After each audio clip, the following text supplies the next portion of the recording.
IPL, which was scheduled to run for nearly 50 days and conduct 60 matches, has come to an end midway. The reason behind this is the breach of the so-called secure biobubble which the players were part of. Many players have tested positive for COVID. As a result, BCCI has announced an indefinite suspension of this season. In their statement about this, BCCI has mentioned that this decision was taken as they do not want to compromise the safety of the players, support staff and the other participants involved in organizing the IPL. This is the same BCCI that showed extreme apathy to the plight of the people in India. Nasir Hussain, the former captain of the England cricket team, has written a scathing article in London's The Daily Mail. In his highly critical article, similar to which no other former or current player in India has come forward to do, he speculates that it is the players who would have become uncomfortable seeing the situation. He goes on to write, they would have been fully aware of what has been going on in India. They would have seen on the TVs people pleading for hospital beds and oxygen. They would have seen unused ambulances waiting outside cricket grounds and wondered whether it was right for them to carry on playing, and they would have been uncomfortable. The sad state of COVID in India is known to the entire world. However, the IPL went on primarily because of the big money behind the show, and today I am going to explain the economics behind the Indian Premier League. I am Praveen and welcome to my channel.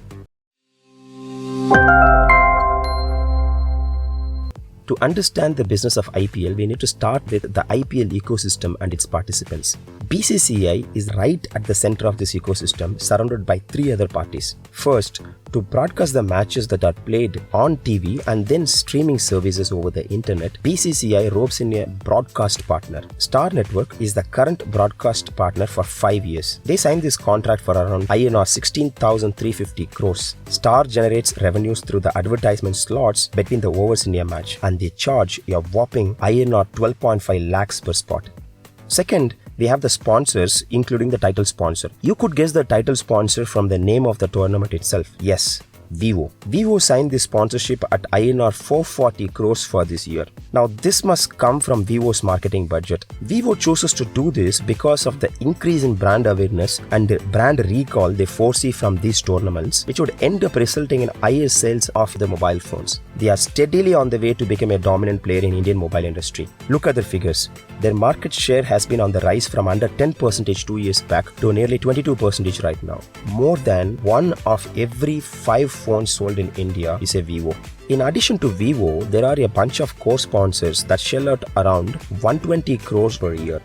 Now, putting together both these revenue streams, BCCI has a large pool of money, nearly 50% of which ends up getting distributed to the franchises. In addition, there is a prize money as well, which is insignificant compared to the revenue share they get from the BCCI's common pool. Franchises have their own revenue streams. When matches happen in their home ground, franchises try monetizing everything. The tickets to the matches, the sponsorship ads on the ground contribute a good amount to their pool, which they also share with BCCI. Franchises were originally sold through an auction and they need to pay franchisee fees every year. For instance, CSK pays roughly 75 crores every year. Franchises generate further revenues through their own sponsorship. You could see the brands and logos on players' jerseys. For example, CSK's annual report for the year 2019-20 pegs the revenue generated at INR 350 crores. After adjustments for operating costs and interest costs, they made a net profit of around 50 crore rupees. This is the money that could be pocketed fully by the owners of the team.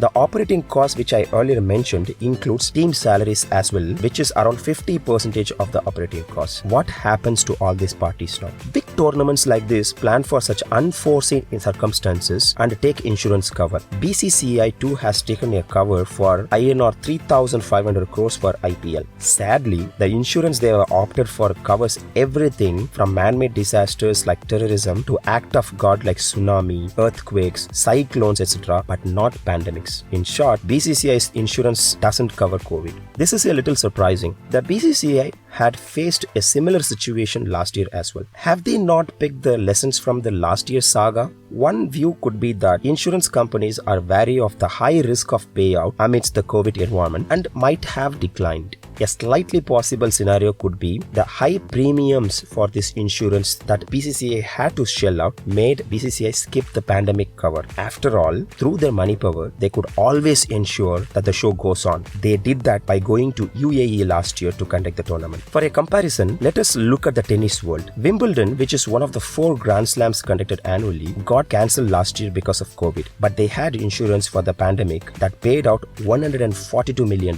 For this, they had been paying around $1.9 million annually since 2003 when the world saw a pandemic in SARS. By paying $1.9 million for 17 years, which is nearly $32 million, they made $142 million while there was no possible revenue for that year.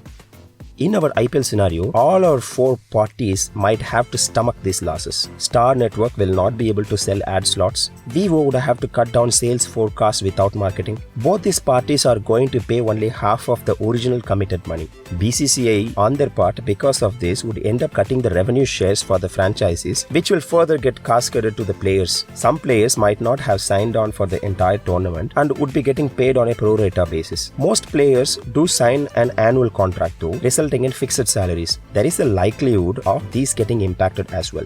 Players are at the top layer of the payroll. Beyond them, there are several hundreds of staff that might not be making lucrative salaries, and these people would be the most affected. BCCI might have 3 options in their hands right now.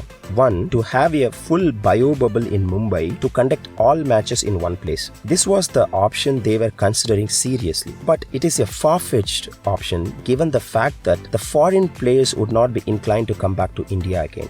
Second option could be to do the rest of the tournament in England. India has a tour of England coming up, which is scheduled to happen from June to September this year. BCCI might look to make use of this. Third, it could be to finish the tournament in UAE like last time. But in both these cases, it is difficult to fit the schedule of overseas players. Also, Pakistan Cricket League was left midway in March due to COVID, and they are looking to resume the same in UAE sometime in June. It is a matter of waiting and watching for us now. In this video, we saw the money that flows in the IPL. You could now appreciate the fact that IPL is not just a game and it is a massive business. When we say business, we should not add a negative connotation to it. Business powers economy, and when it stops, a good chunk of people get immediately affected. And in the long run, the country's GDP is going to be hurt and it is going to come back to bite all of us. If there is a way to conduct a business without any safety and health hazards, any such business should go on, not just IPL. At the same time, we expect a little bit of sensitivity from them. They should look for ways in which they could stand with people. If you like this explanation, please like this video. If you have some other topic in your mind, please leave that in the comment. We will meet in the next video. Until then, goodbye.